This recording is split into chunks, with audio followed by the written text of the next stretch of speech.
importance of small business continuity planning when we're preparing for extreme weather events. This is one of our sessions in the Virtual National Adaptation Forum series. You can find more information about future sessions on our website. And as we get started, I just want to go over some housekeeping rules. And so we would ask you guys to please rename yourself with your name and affiliation, just so that we know who is attending our session today. And out of respect for the speakers, we do ask you all to please keep yourself muted during the time of the presentations. And if you have any questions whatsoever, please feel free to drop them in the chat during the presentations, as we will be monitoring them and we can ask them during the open Q&A session. And just lastly, virtual events are way more fun if people are able to engage and participate. So we do ask you guys if you feel comfortable to turn on your camera screens, especially during the interactive portions of this session, and please interact in the chat as much as possible. Just want to take a couple of minutes to talk about our next session in the Virtual National Adaptation Forum series.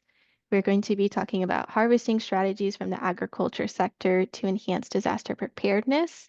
And the general theme of this series is to really hone in on innovative strategies from some of the most vulnerable and exposed communities and sectors to climate-amplified extreme weather events. So in this session, we'll be discussing some of the lessons learned from the agricultural sectors, the strategies and the tools that they're using to improve their disaster preparedness.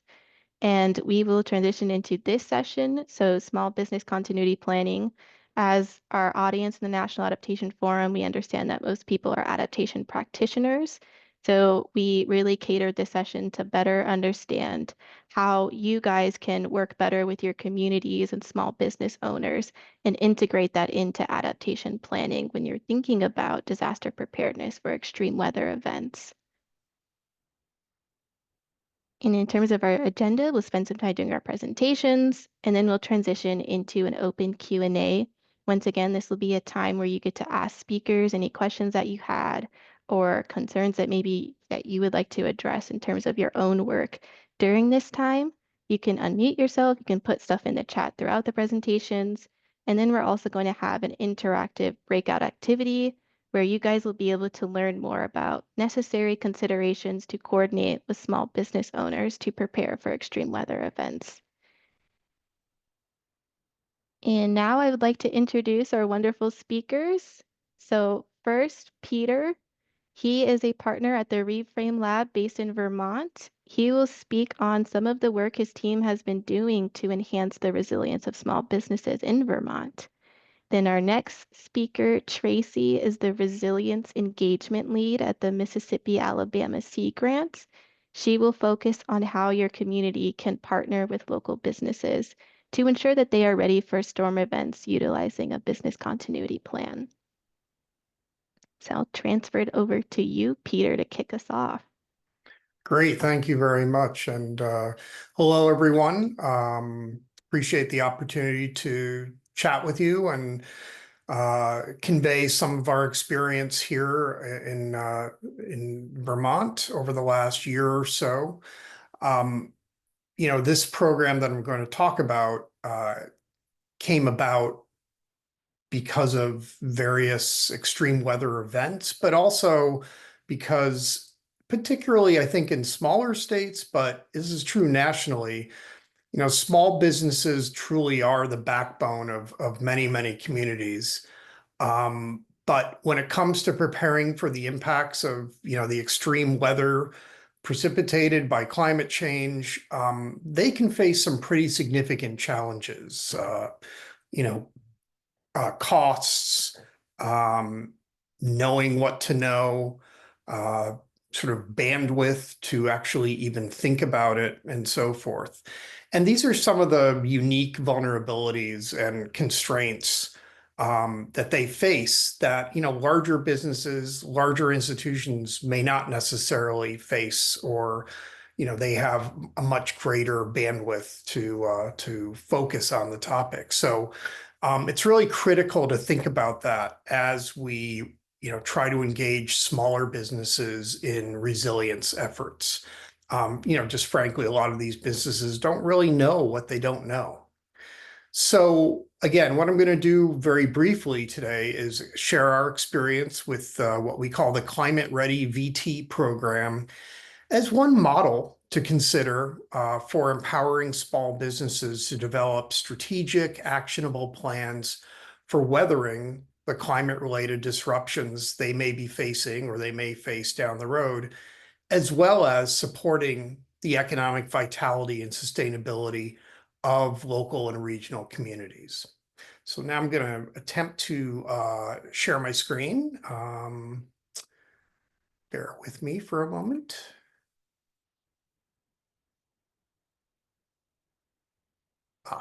There we go.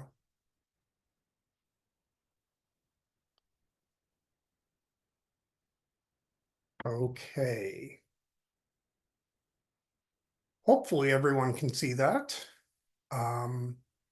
So again, I'm going to be talking about this Climate Ready VT program today. So stepping back a year and a half or so, you may be aware that in the summer of 2023, Vermont, and these are pictures of mainly of Montpelier, our state capital, was hit with tremendous, unprecedented riverine flooding due to extreme rainfall.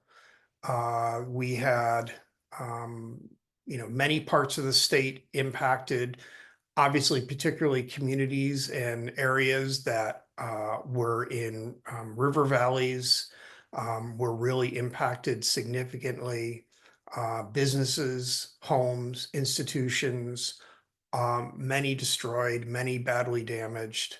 Um, and again, this level of flooding in the state was unprecedented, even though back about 15 years ago, when we had Tropical Storm Irene, that was also significant. And most folks thought, that's as bad as it's ever going to get. Well, we found in 2023, and frankly, this past summer in 2024, that was not as bad as it was going to get. It was actually going to get worse. So we've had dozens of communities, small and large, really affected by this kind of new normal, if you will, of regular severe flooding and all the things that go with that, landslides, a lot of a lot of garbage in the water that we rely on and so forth.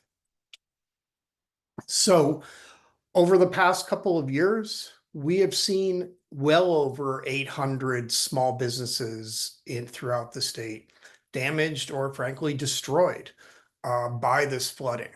And that's a significant number on its own.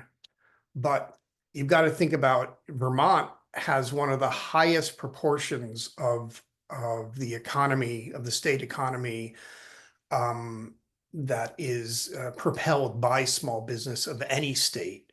About 61% of our employment here is in what are considered small businesses. Nationally, I think it's just a hair over 50%. So, it has an outsized role in the state's economic vitality. There's also, been this recognition, as I was saying, that, we're there was a time when Vermont was one of those, climate havens that we've heard so much about and is now being kind of debunked. We've learned through hard experience that we probably are not one of those, most likely. And, we've seen the impacts of at least 15 years of increasingly catastrophic weather events. Again, the flooding and all the things that go with that. We've seen the impact on our small businesses, their communities, and the state as a whole.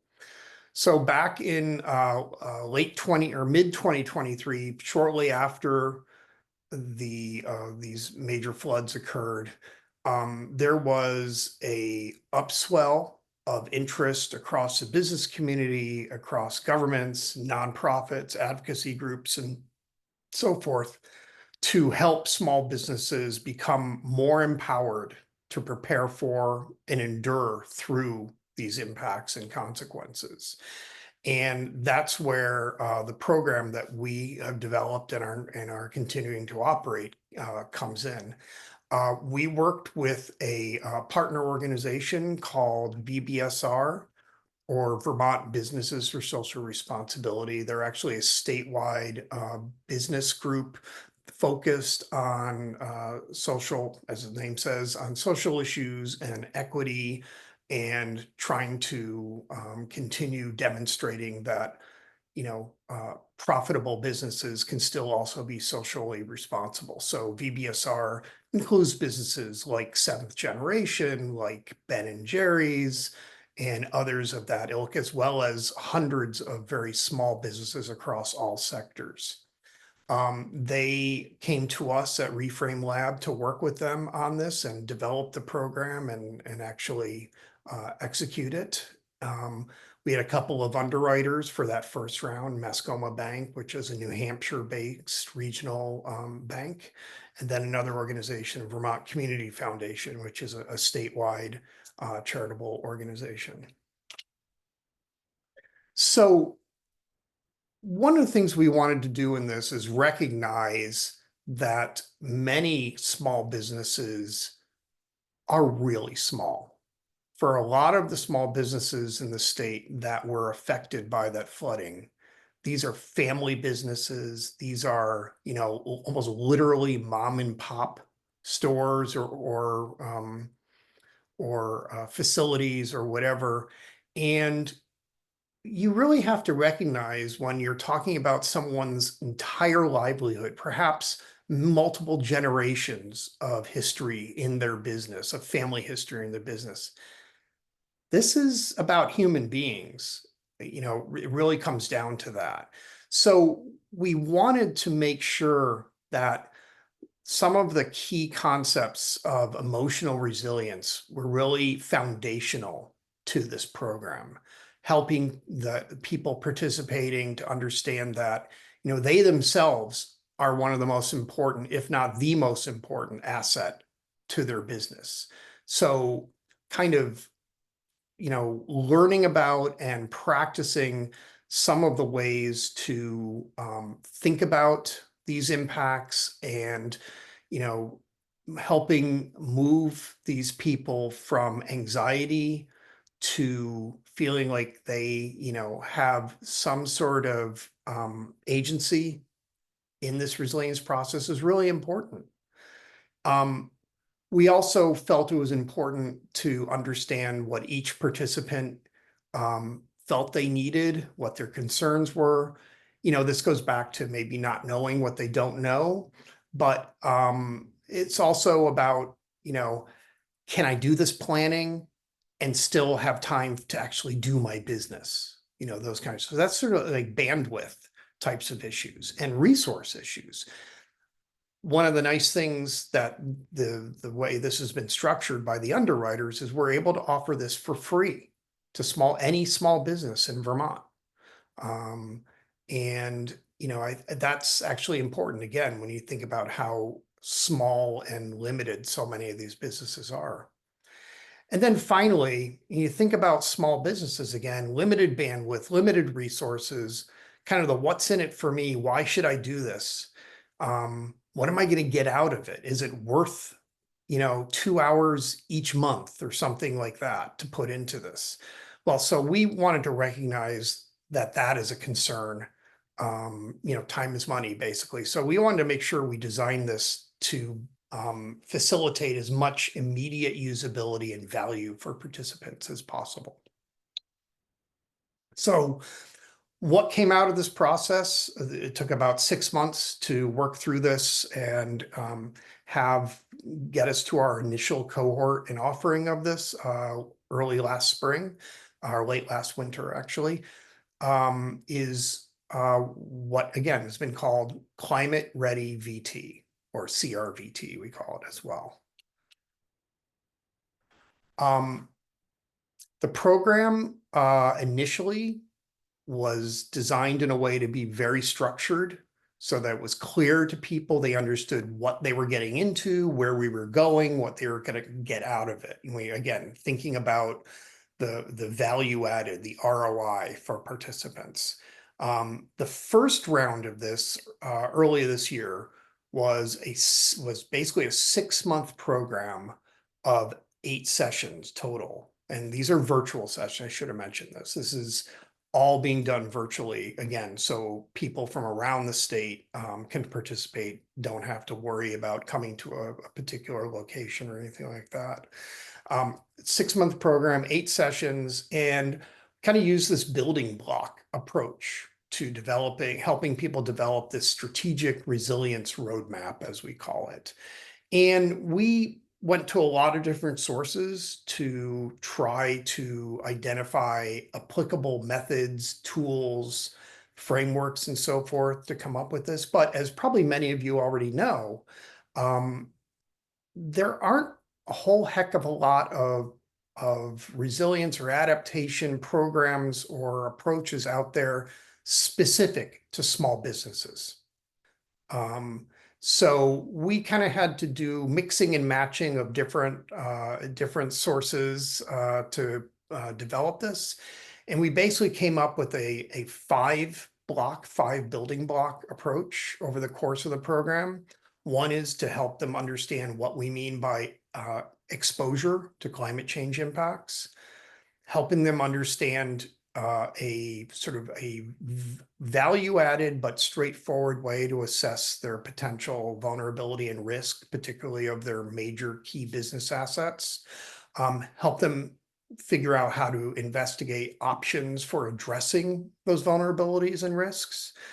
And then how do you prioritize? How do you plan going forward? Which options do you want to invest in? When should you do it? And so forth. And then, giving them this framework, this very straightforward spreadsheet-based framework for taking action, and maybe even making this part of their ongoing business planning or business strategic planning. Things we did to make this as accessible as possible for everyone participating. We tried, as I mentioned, we used a virtual format. We put all the templates, tools, other information in a Google Cloud folder so that everyone could access these things. And we also made each firm their own folder. We brought in national SMEs and Vermont-based SMEs to talk about not just climate-related things, but other things related to business continuity planning, which I think was very, very helpful. We did occasionally have after-class technical assistance and coaching for those who asked for it, or frankly, offline coaching, where we would schedule a call with someone for, in between sessions. And again, we really tried very hard to make sure all the information we conveyed, all the tools were readily accessible, straightforward, fairly easy to follow and understand, because we wanted to minimize the barriers as much as possible to getting the value out of this program. So we had our first cohort end in April of this year. A total of 15 Vermont businesses graduated from that across the state. And what came out of that was, again, a strategic plan, a strategic roadmap, if you will, understanding of and access to tools for both external and internal communication of the why and the how of business resilience. And this has actually turned out to be more valuable than we thought it would. And I'll come to that in a moment. You see on this screen, just very quickly, a little slide deck on the upper right. We developed a template, a slide template for every participant to use, called My Climate Change Resilience Story, and has some, standing sections, but they can also customize it and so forth. And the idea being that's something for their stakeholders, internal stakeholders, external stakeholders, whatever kind of business or organization they are. It's a way to communicate efficiently, in a compelling way, why they want to be resilient, what it means to them and how they're going to get there. And then the other thing on a more practical level was giving them some multi-tab spreadsheets that they could use to they could populate with the work they did and use it as a living strategic plan, action plan going forward. I mentioned the communication piece. Well, we have at least 2 success stories, happy to say, from that first cohort. One with the Landmark Trust USA, which is a nonprofit business in southern Vermont. They own and manage a number of major historic properties. Excuse me. And just recently, they received a $1.5 million grant from the National Park Service to do some significant climate resilience and adaptation work on one of the homes they manage, which was it's actually Rudyard Kipling's Vermont home, where he wrote The Jungle Book. If people are familiar with that novel, not the Disney movie, but the actual book. And they just got that a couple weeks ago, and the work they did with us, that climate change resilience story, was actually a major part of their submission, showing that they had thought about this. They had looked at the information, they had planned carefully. And so, doing this, they kind of are already getting the benefit out of it, at least in terms of funding. Another organization, Downstreet Housing and Community Development, is a public-private organization in central Vermont, which does a lot of development and management of housing options, buildings, facilities, and so forth for low to moderate income people and families. Again, being in central Vermont, they were hit very hard by the flooding of the last 2 summers. A number of their facilities were either like basically made completely non-habitable, or they had a lot of damage that had to be repaired.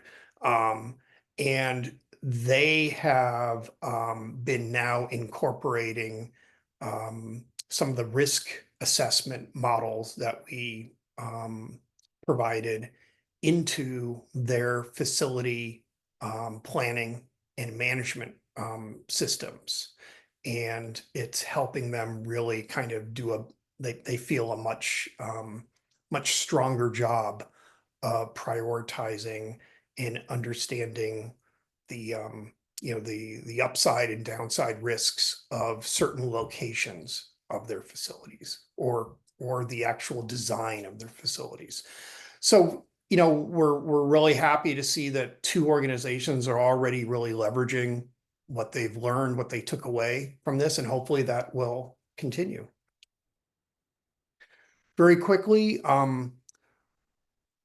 based on feedback from participants and our own observations in that first cohort back earlier this year, we decided, again, in the interest of limited bandwidth of participants and time is money and so forth, we decided to condense the program from a 6 to 3 month timeline, and from 8 to 6 virtual sessions. Still covering all the same information, just in a little more focused and intensive way. That seems to be working pretty well. We're literally halfway through this second cohort. We just did our third of 6 sessions last week, and it is going quite well. And I think this is going to work nicely going forward. We've added more content, again, based on our own observation and things we heard from people from 2 key organizations here in Vermont. One, the Vermont State Small Business Development Center, and the other, something called the Vermont Small Business Law Center. And the Law Center in particular has become greatly of interest. A lot of it having to do with firms dealing with insurance and FEMA and so forth in the aftermath of the floods. And this fall cohort is about twice the size of the first one. It's about 28 firms involved from, again, all over the state. And in fact, we allowed a firm from New York State across the border to sneak in on this one, because a lot of their employees live in Vermont, so it seemed reasonable to do that. So we're happy that this continues to be quite viable, and it seems to be adding value for a lot of folks. Very quickly, let me just give you a few sort of observations on things to think about, if and when you, as practitioners, decide to try to engage, small businesses and communities in these, in something like this, or your own process. One thing is, like I said, consider the impacts of trauma. Um, we integrated emotional resilience because we understood that so many of these little tiny businesses, these are people's whole lives, and any negative impact, from whatever, really is extremely meaningful to people. And it's important to recognize that. As part of this emotional resilience development, we also, internally to the course, we have subgroups across different industries. And the idea there is to facilitate community building among the participants, sort of, shoulders to lean on, or people to check in with, when something happens to you or whatever. And then, finally in that area is, we've tried to do a really good job of making the course a very safe space for people to share their hopes and fears. And I can tell you, quite honestly, we've had a few sessions that involved some tears and things, particularly from businesses that were affected by the events over the last couple of years. Secondly, we found that participants, maybe this is a no kidding thing, but participants want to learn. We found that they're very enthusiastically interested in, where'd you get that? How do I get to that data? How do I do that for my location? That kind of thing. Things like the FEMA Climate Explorer, or not FEMA, the NOAA Climate Explorer, the FEMA Risk Index, and things of that nature. It's equally important, we found, to make sure that people feel safe asking virtually anything, a no dumb questions environment. And we have found periodically, because it's not too hard to imagine people getting a little bogged down as they develop their action plans. We found that it's important to kind of reinforce throughout the course sort of that this is a building block approach. Why are we doing it this way? Well, we're going from here to there. This will get you there. And then finally, and this, I think, may be something that some of us don't necessarily, in the world of planning, if you will, appreciate. Again, a lot of these businesses are very, very small, 2, 3, 5, 6 people, for example. They have bandwidth constraints. So it's really important to do everything we can to help them realize value out of their limited time devoted to this. So, we found that every firm moves at a slightly different pace when it comes to doing the work, the homework, and so forth. That's okay. We say, as long as you're making progress, that's fine. Again, we allowed for some offline coaching and technical assistance, told people that, if you need to set up a call outside of the session, that's fine. We're happy to do that. And often it's just like 15 minutes of reassuring them they're doing it right, very frankly. And then finally, again, this importance of small steps, celebrate progress. Yeah, this is great. Look at, 2 months ago, did you know where to go to figure out what kind of climate risk you might have? 2 months ago, did you understand which of your priority business assets might be the most at risk? This is good stuff, you know? This is great to build on. So, these 3 areas I would commend to everyone who wants to work with small businesses to keep in mind. If you want to know more about the program, it has its own website, ClimateReadyVT.org. And that is it. And I will turn it back to Daniela. Thank you. Thank you so much, Peter. Thank you for the wonderful presentation. And once again, if you guys have any questions regarding the content you spoke on, please drop them in the chat. There are no such thing as dumb questions here. And now we'll transition over to Tracie.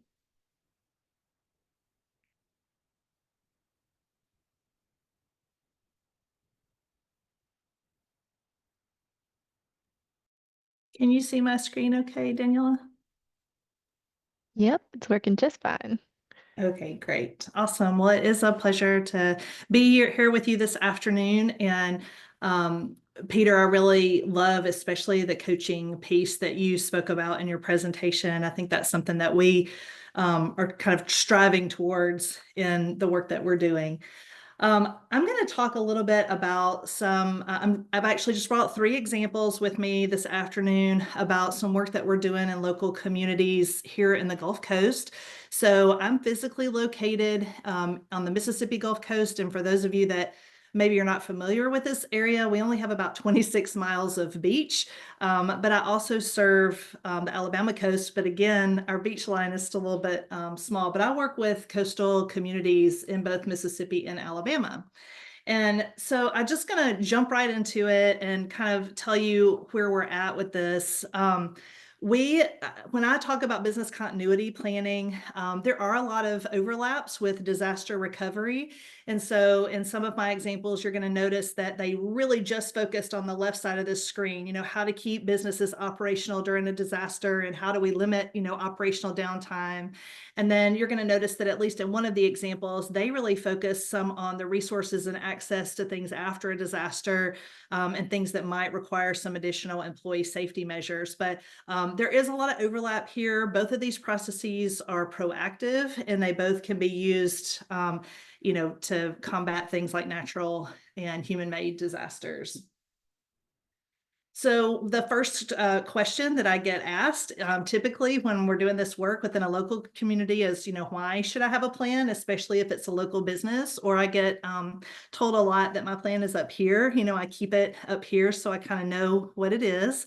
And that's great. But I think that one of the most important things we can do, at least in my profession, I'm an extension professional, is to bring science-based information into the conversation and just let people know what the risks are and what the future risks are. And I think that that sort of helps to paint a picture of why they might need a plan. One of the things I use quite often, especially if this is the first time I've visited a local business or worked with a community on this type of things, I like to use these infographics that you can download for free from NOAA that are the billion-dollar disasters. I'm guessing many of you have seen these before. But for the 2 states that I work in Mississippi and Alabama, there's never a year, I have these going all the way back to when they started these, there's never a year that there's not tons of huge icons right on top of that whole Gulf Coast area. And it's just a really good graphical representation. And these are only billion-dollar disasters. They don't even include a lot of the other ones that that we have each year. And if you look at the 2024, this is the most recent update. But of course, it doesn't have Francine. It doesn't have Helene. It doesn't have Milton. So we know all of that is coming. And then I also like to kind of present communities sometimes with a decision support tool. Oftentimes we'll use things to show what the increased sea level rise might be or what the storm surge risk might be to help explain where water might be going in the future so that they can think about what other businesses might be impacted. And then of course, I a lot of times refer to the FEMA study that talks about how 40% of businesses do not open after a disaster, and then another 25% fell within a year. And so we, just trying to understand what that risk is and trying to make sure that it's in a way that people can take that information and share it with others and decide how they want to move forward. So my first example for you is Ocean Springs, Mississippi. That is where the lab that I work in is located. It's a little over 17,000 people, just to give you an idea of how large it is. And I think that I want you to hopefully kind of see the process that they went through, because I think that's also important, especially if you're a practitioner. You probably want to know like how these things get started. And so the first thing that the City of Ocean Springs did was we completed a self-assessment with them, a broader resilience assessment called the Coastal Community Resilience Index. This is a paper-based tool. It's free. It's found online. You can download it. We went to City Hall. We sat down with the mayor, with the floodplain manager, the grants manager, the building code official, the representative from Red Cross. We had some faith-based community organizations represented there, utilities folks. And so we tried to have a really good cross-section of the community. And we went through this process. It took us a little over 4 hours. And at the end of the day, one of the sections they scored the lowest in was business plans. And you'll see that this is a very short section because this is meant to not take too much time. But one of the things they said was, we're not sure if our businesses actually have generators. We're not sure if they have the ability to distribute ice after a storm. We're not sure if they can have plans for restocking or how they're going to bring folks back to be able to work. And so they just said, well, this is an area we definitely want to work on. So they identified that early on. At the same time, the city was also starting to put together a sea level rise adaptation plan. So they were starting to recognize the signs in their community that things were changing. So I just took a couple of clips from that plan that they finished up in 2014, 2015. And you'll see that they were starting to recognize, oh gosh, you know, we are seeing higher levels. The mean high water mark is getting higher. We're seeing more roads that are flooding on a more regular basis. And when they went to sort of rate their infrastructure, they're like, gosh, we have, you know, utilities that are going to be affected, not just our, you know, beaches. We have areas that are going to be critical to city function. So they were starting to recognize these signs around the time that we were doing this assessment. And then they were also recognizing the physical signs. So if you look at the bottom left, you'll see a picture. This is at Inner Harbor Park, and that area that you see where it looks like they mowed all the way down to the edge of the marsh. There used to be marshland that went all the way to underneath that bridge that you see. And so they were noticing the physical signs of changing. And Carolyn, who is with the City of Ocean Springs, she didn't want me to put these in there without showing you that they had mitigated for that one. So I didn't want you just to see the other two pictures on the middle and on the end, showing you that they have started to do some living shoreline restoration in that park. But the point here is that they were starting to recognize differences, and they knew they had to make some changes. So they met with all the city departments. They pulled them together again after that initial assessment, and they started to identify what plans they had, what resources they had. Can we learn any lessons from things that we've done in the past or from communities next to us? And how can we start to formalize the institutional knowledge? Because when someone leaves, like they had the floodplain manager who'd been there for over 25 years leave, you know, how do we capture that? How do we know you know, kind of what's been done in the past? So they kind of started having these broader resilience conversations. And as part of that, they pulled out that second bullet, a preparedness survey. They said, well, we scored really low in business, in the business section. So we're going to survey all of our local businesses in the city. And we want to find out, you know, how many of them have plans, how many are interested in some professional development about this. And then we're going to put together some lunch and learns and some site visits so that we can really better understand what businesses might need to get back up and running after a storm. And so I didn't, this is not all the results, but I just pulled out two things right here that I thought were important. The first one was when we asked them, you know, if they had business interruption, of all those that had business interruption, how long their business was closed. And so some reopened within a week, which is great, but over 30% were 3 months or more. And that's what we don't want to see, right? And then, have you ever experienced a business failure due to a natural man-made disaster? And over 40% of the businesses had. So we knew that this was an area that the city decided that they wanted to try to make some progress in. So they did. They made a decision to be proactive, and they invited all of these businesses that had completed the survey. And by the way, the survey went out in collaboration with the City of Ocean Springs and the Chamber of Commerce. And that's really important because I think those partners and kind of having that trust and who's sending that out makes a big difference. So it didn't come from, just out of the blue. It really came from a trusted source within the community. And then they put together these workshops, and we helped them with these. And they are business continuity workshops. Most of our local businesses are closed on Sundays and Mondays because they work on the weekends. We get a lot of tourism in our area. And so when they did this, as part of the survey, they asked them, when is a good time? And they said, lunch, feed us, we'll be there. And so that's what we did. And the city went a step further, and they worked with a local contractor to create a template for a business continuity plan, because what they wanted is that if you came and you sat down with the city and you went to this workshop, they wanted you to leave with something tangible. And the something tangible they really wanted the businesses to leave with was a continuity plan, at least the start to one that they could update over time. And so that's exactly what they did. As each one of the businesses came in, we had local experts talk about sea level rise change, other vulnerabilities. What do the new heat maps look like? Where is the surge likely going to come? With increased climate change, and where is that going to impact? Where are your businesses located in the floodplain? Those kinds of conversations. And in that sharing back and forth, a lot of things start to come out. Like we found out that, some businesses had never run a fire drill with their employees, which seems like maybe something that, maybe I should do that. We had one business that said, whenever the electricity's out for a while, we have a little black box. It's got one of those old school credit card machines that you click with the carbon copies. And that's how we are able to still allow people to purchase things. We found out that there was a medical clinic downtown, which is not far from one of our large retirement communities, that actually had access to different prescriptions and vaccines if they just had a reentry pass to be able to get in.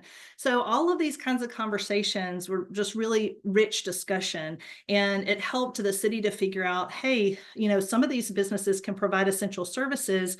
We need to work with the local county emergency management and make sure they have reentry passes, which is one of the take-home messages from those workshops. So this is what the workshops look like. This is Carolyn Martin. She's with the City of Ocean Springs. She led this effort, and she's talking about, here's the resources that the city has to provide, so the businesses would know what the city's plans are. And then on the right-hand side, this is just a quick snapshot of the template. You'll see we tried really hard to make everything in the template be very user-friendly and easy. And I've actually shared that template with Daniela, and she is kind enough to say that she's going to send that to everyone once the recording is ready. And so if you have little resources within the communities that you work with, the City of Ocean Springs is like, hey, yes, we want people to use this, feel free, take it, it's fillable. And at least it's a place to start if you don't have anything, if there's no plan in place. And so the plan sections, I'm not going to go through the template since it's going to be shared with you, but these are some of the things that are in that business continuity plan. And just going through that process, I know we learned a ton of different things. I was going to say one of the things we learned were which businesses had generators and which ones could use them, so they could come in, turn on their generator and get back to business really quickly. We also learned that many of them did not know where their special flood hazard area was, but some of the larger businesses actually had offsite locations that they could send employees to, and they could keep payroll going. So people outside of the flood zone. So that was kind of a neat thing to learn as well. And then we also found that, like, for some businesses, like for instance, for businesses that like have a lot of condos in the area, that, in the summertime, even if there's not a storm, a big issue for them is the laundry service. And if they can't get the laundry service and get that to all of their different customers, they have to have backup plans for that. So, something that we might not have considered a disaster. So it's a really great learning experience. And I think that having that face-to-face interaction with them was really important. So I'm going to move on real quickly. I wanted to just talk about Franklin County, Florida, our neighbors. And in Franklin County, they applied for a small grant from us, and this was a different group of partners. And that's one of the things I wanted to kind of show you is that in this particular case, the Regional Planning Council took the lead. And they worked with their National Estuarine Research Reserve. They worked with folks in the county, and they worked with the city of Carabel. And they kind of went around about this just a little differently than we did in Ocean Springs. They said, we're going to identify 25 key businesses, and we're going to go to each one of those businesses, and we're going to make sure they have a disaster recovery and business continuity plan. And we think that these 25 businesses are key to the economic recovery of our county. So just a different approach, which I think is interesting. And then what they did was they had a template that they kind of designed these disaster plans. They ran flood maps for each one of the businesses, and they had a lot of challenges. Again, like I mentioned before, and Peter even mentioned this as well, just trying to find a time when the business could meet. So for any of those businesses that they had difficulty meeting with, they sent them the plans in the mail, and then they went and did an in-person follow-up to kind of save some time and give them an opportunity to complete the plan. And so a few things that came out of that, there were some big benefits they felt like in their eyes in talking with them. Again, you'll notice a similarity here that the private sector is very unaware of reentry procedures and reentry passes. And so this is something in Franklin County that they also worked on, and it's something that can be done before a disaster occurs so that you can get those essential businesses back in, but they have to have those passes. They also felt like the development of the hazard maps was really eye-opening for the businesses there. And they added things like hazardous materials, how those kinds of things could impact the businesses, which were things that they had not necessarily thought of before. And then in this particular instance, they used a different template. They used one that had already been created by the Insurance Institute for Business and Home Safety, and it's called Stay Open for Business. And I also gave this one to Daniela to send out. So you'll have two templates at the end of this if you want to kind of start working right away with your local businesses. And so finally, my last example here, I just wanted to tell you what we've got up and coming with the Mississippi Gulf Coast Chamber. We just worked with the Mississippi Department of Marine Resources and the Chamber to send out a survey, once again, to all of our businesses along the entire Gulf Coast, so not just for one city. And we had pretty good response. We felt like we had 57 businesses that participated. And this kind of gives you the categories of those. Some of the information that I didn't put on slides is that we had about 29 of those businesses have 15 or more years of experience, and about 11 of those have like 0 to 2 years of experience. And then we had like everything in between. And then the employee counts varied pretty significantly. 25 of these businesses only had 1 to 5 employees, so very small. And 6 organizations had 800 plus, and then we had everything in between. And then in terms of locations, about 42% of the respondents have 1 business location. We had 30% that are working from a branch or franchise of their larger business. And then we had 28% that are working out of their organization's headquarters, just to give you a few quick demographics. But here's the part I wanted you to see that's, to me, kind of reminiscent of what we've seen in other communities now, is that many of them have definitely experienced business disruptions due to extreme weather or environmental issues. Surprisingly, in this survey, 72% reopened within a week, which is great. That means that we're starting to be able to figure out what needs to be done. So that also tells me that we have a lot of businesses that we can call on to ask for some expert advice because they've been through it, and they would be really great mentors to some of our other smaller businesses. In terms of how these disasters have impacted their businesses, 20 of those businesses said that they did experience business failure due to disaster. And then of those ones that were disrupted, 55% said they opened within a week, 25% reopened in less than 2 weeks. The reopening part is actually pretty good, we're seeing from across the survey results. Here's where we kind of get into the piece where we might be able to help, and that is emergency preparedness. We have some that have a written plan, and we're looking now at the data to see if most of the ones that had a written plan are those larger businesses that I mentioned. But 25 of the respondents have no formal plan. And those 8 respondents in the middle, they might be the ones that say, I know what needs to be done. I have it in my head, but there's nothing written down. So we don't know what happens if, unfortunately, something happens to that person, right? So we know that we've got some room there. And then we said, well, I wonder if they're even interested in planning. And so we had some, probably the ones that already have plans, that were like, no, we're not really that interested. But we had 22 businesses that immediately said, yeah, we'd like to do something about this. And then we even had 13 more that were moderately interested. So this kind of helps us to know the groundwork. We've got some great businesses we can draw on for kind of, using their expertise and how they got back online so quickly. But we also have some other businesses that have no kind of planning in place, and they really are eager to get some kind of do some kind of planning. And so what we're doing moving forward with this particular project is we're working with a different city. It's to the north of where I live. It's called D'Iberville. It's a much larger city, and they are the ones that would like to host this professional development for the coast. And we're working with the Gulf Coast Chamber, who helped us with the survey results, the Mississippi Department Marine Resources, and then any of those businesses that are willing to help kind of be those experts and talk about how their community or their business has been successful. And so again, with this, we're hoping that they can walk out with, the new businesses can walk out with a template that can help guide them through the process. So those are the 3 examples I had to share real quickly. I know I didn't do a whole bunch of details, but I just wanted to be aware of our time. So thanks, Danielle. I'll turn it back over to you. Thank you so much, Tracie. And we will just jump straight into Q&A briefly. And looks like we have a question that both speakers can speak to. So the first one will be, how have you seen small business interest in adaptation and mitigating risk to or from natural hazards translate into willingness or capacity to become stakeholders in local hazard mitigation planning process?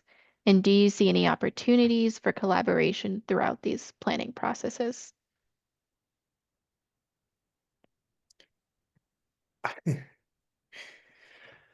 Well, Tracie, I'll try to tackle that first. I think what our program has done for the most part is increased awareness of those efforts.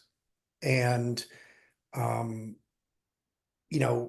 we don't, one thing I know about Vermont is we don't have counties. We don't have county governments. We have counties in name only.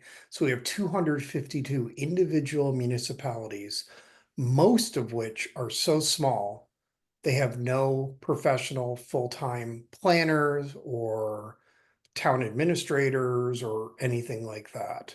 So one of the very basic issues that a lot of towns are dealing with right now is their local, I know it's usually voluntary, but their local hazard mitigation plans are either have never been done or they're woefully out of date. Therefore, the municipality is often not eligible for whatever FEMA or state funds might be available for, resilience related mitigation activities in projects in those towns. So among the things that I believe our program has done is raised the awareness of these issues and needs at the municipal level with businesses in those municipalities. And therefore, I guess by that definition, they kind of become stakeholders, if you will, and, can now either push leaders to do these things or become part of the process. Again, Vermont, very small. Many of our town and local governments are largely volunteer. So in a lot of places, things only get done when people step up and volunteer to do them. So that's kind of how I might characterize it in our situation, Tracie. So I think it's a really great question. And One of the things that I think was interesting about starting with the self-assessment with some of these communities is that there was just this realization that, oh, we should be talking to our businesses. So that was kind of the first like light bulb of, oh, maybe we should know what they're doing and what their plans are. Maybe we should share our plans with the local businesses. So I think that was kind of a win for everybody. And then now I start to see where, oh, we do need businesses involved in our planning efforts because they can help us with some of these risk communication messages. So like, for instance, I know that a lot of our local floodplain managers are like, oh, maybe we should be in better contact with the realtors because they're the ones that are out selling the houses, and we need them to talk about special flood hazard areas, or at least tell people, what their risk is. And maybe, we could work with them, jointly on that. And then I've had, especially in our area, because of flood insurance and the rates of our flood insurance, and especially with Risk Rating 2.0, now we start to see where some of our communities that are part of FEMA's community rating system, the incentive program for the flood insurance, they have started to ask businesses to sit on their program for public information, which is their committee that kind of helps them with those public messages. And so insurance agents, for instance, are now getting tapped to sit on those committees. And I know that's not the hazard mitigation planning committee, which was what the original question is, but it is showing some like awareness that businesses do have a role to play in all these different planning efforts. And I think that's really important. So I know that I've only been on one hazard mitigation planning committee so far that has actually had a local business representative. So, and that's just been my experience, but I have started to see in these other ways how communities have started to recognize their importance. Yes, thank you guys so much for the thoughtful answers that you guys provided. And due to some limited time, we're going to jump straight into the breakout activity. And I'm just going to share my screen so you guys have some instruction to it. But for this interactive portion of our session, we're going to break out in breakout rooms, and we would like you guys to start off just by introducing yourselves, name, affiliation, and why you're interested in attending this webinar. And in your breakout groups, you guys will be working through some discussion questions with your group. These questions are just supposed to prompt you to think about the business continuity planning process. And our speakers will be popping into the breakout groups throughout this activity. And I just want to be clear, we're going to be providing an example of a workshop agenda on how to develop a business continuity plan. But just keep in mind that this is only designed to assist your group in thinking about important topics in a meeting. So nothing is set in stone, and it will need to be adjusted depending on different communities. And then finally, please select a spokesperson in your group to summarize the group's key takeaways. You'll be having a report back time after the breakout groups close. I think that might be our group. So now we're going to do our report back. So for those who were in room 2, so Nora, Tessa, Callie, who was your designated reporter?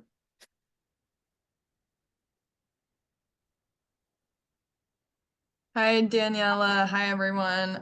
That would be me. My name is Nora Walker. I work for the South Carolina Sea Grant Consortium.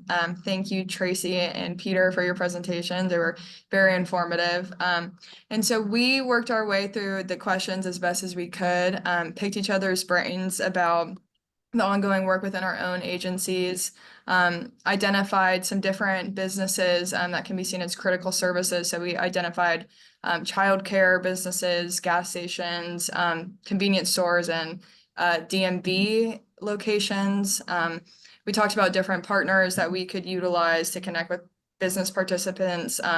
So small business associations, just different governments, different private sector entities that we have worked with to kind of just brainstorm a little bit of in the planning stage who we want to target exactly and how to connect with them.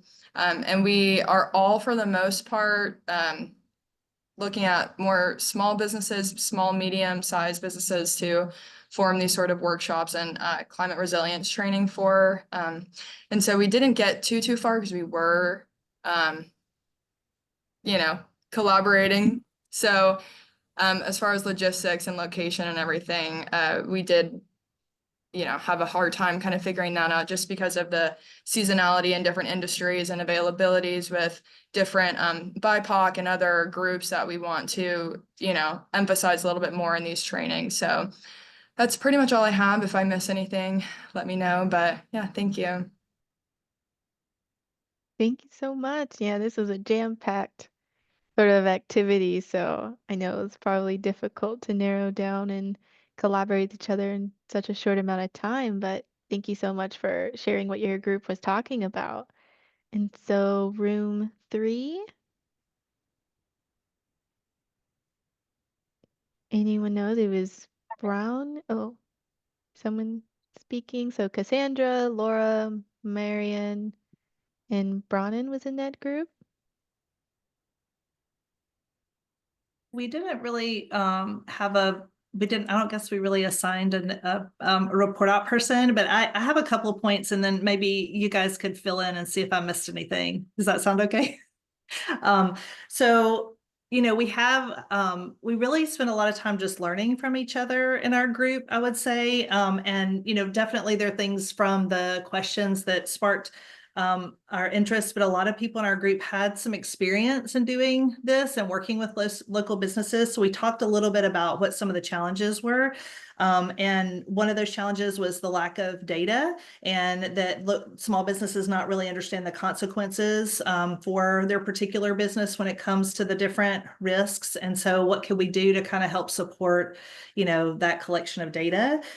We also talked a little bit about what small businesses actually have agency to be able to do, and what does that look like with different businesses. We talked about someone had asked the question about if we had seen any organizations or small businesses kind of banding together to be able to feel like they had more, agency. And I don't think that we came up with really a lot of examples of that, but how that is an important, piece to this.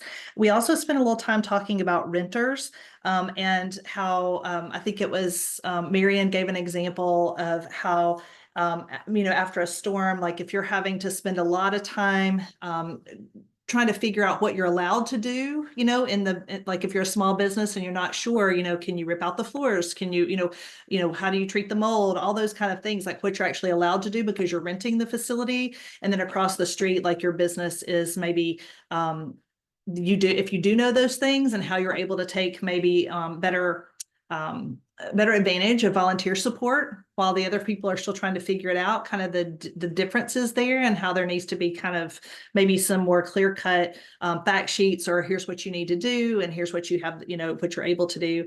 And then we also spent a little bit of time talking about how important it is to partner with other organizations to kind of overcome some of the challenges that we had talked about earlier in the conversation. Those are just a couple of high-level notes I took. Please, anybody else in that group, feel free to report out and tell me what I'm missing.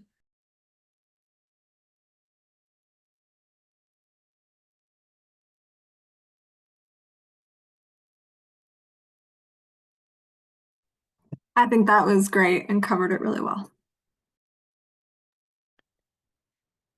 Okay, great. It sounds like it was a really good discussion in that group and lots of things to ponder for the future. And so for the last group, room 4, so Becky, Daniel, Keisha, Theodore. Hi, thanks for this opportunity. Our group had, we represented Florida, Maryland, South Carolina, and Iowa, so pretty diverse locales. And I will go over the workshop planning ideas first, and then I'll kick it over to Danny, and then and then a third person. We're kind of modeling how we would like our workshops to be, with a lot of sharing and different leadership, not just one person. So because we couldn't know the exact community, we kind of were just assuming generally small to medium, but also recognizing that in certain places your large businesses are going to be very important, or your chain-based businesses, pointed out, like in some places a Dollar General might be the only place that really has food near you. And also we kind of were focused on sort of that immediate survival period versus your longer economic impact. So we weren't looking at things like if your area is dependent on an amusement park, we aren't including them in this type of workshop. And we had some of the ones that we already mentioned, the gas stations and the daycares, but we also we wanted to broaden ours also to the nonprofits and NGOs that are really providing equal types of services that your businesses might be, like food pantries and shelter, places of worship that offer these essential services, grocery and food banks, the affordable food places that tend to be like the Waffle Houses. We always hear about those being able to be up and running sooner than later, and your utilities, power and water. In terms of the relevant partners, there's been some things touched on already. But we also would like the emergency response team would probably have a good list of businesses that they relate to, and checking in with them would be useful. And also bringing your message to different places, like places of worship, to go to them and say, we want to have this event, and can you, if you know someone, if you're somebody who might want to attend, really getting the word to the community through the avenues that you want to work with eventually.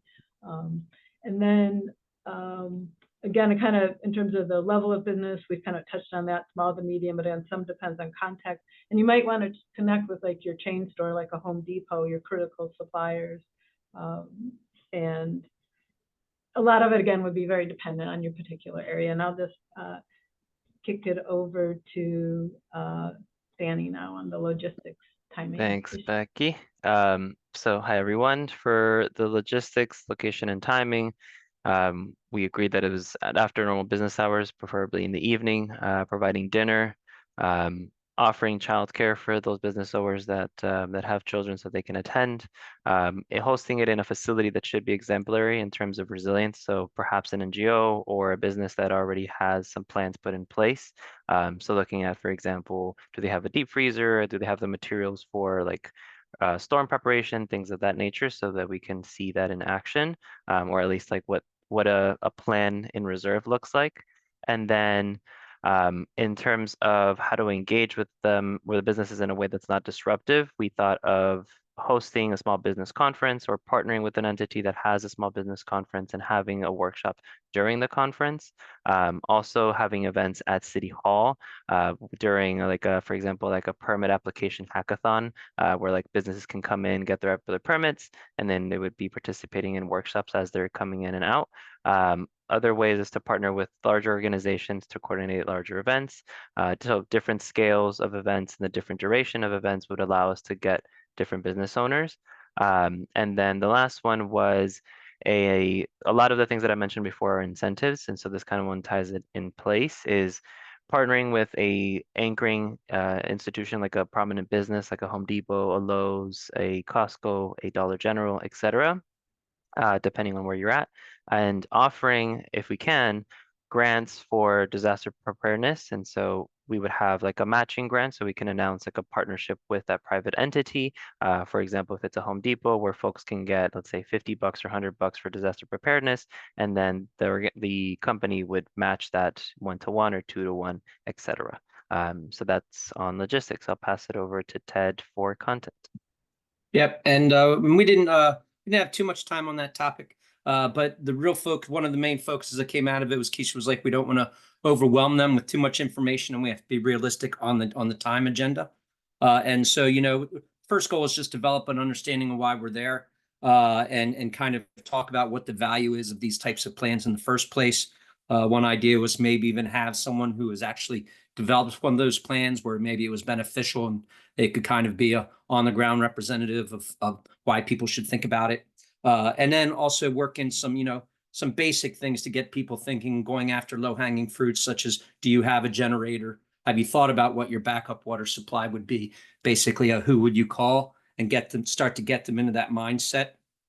And then some follow-on examples might be a mapping exercise where you kind of take them a little deeper into thinking about where are your resources, what is your plan as far as getting them when you need them, and things of that nature. And felt like if we accomplish that in 2 hours, that would be more than fabulous. So that was basically it for that. Great. Thank you so much for sharing that. I like your popcorn style you guys did with your group. Well, that basically concludes our session. And I'd like to thank all of you guys who participated and engaged in this. And thank you so much, Tracie and Peter, for coming out to speak to us at the National Adaptation Forum and just the time that you guys spent with us. And once again, we will be releasing the recording of this series and the PDFs that Tracie mentioned, some resources that you guys that might want to take home with you. We'll share that out as well with their email with the recording. And you can keep up to date with the other sessions that are coming in this series on the nationaladaptationforum.org website. Be releasing more information on those different sessions soon.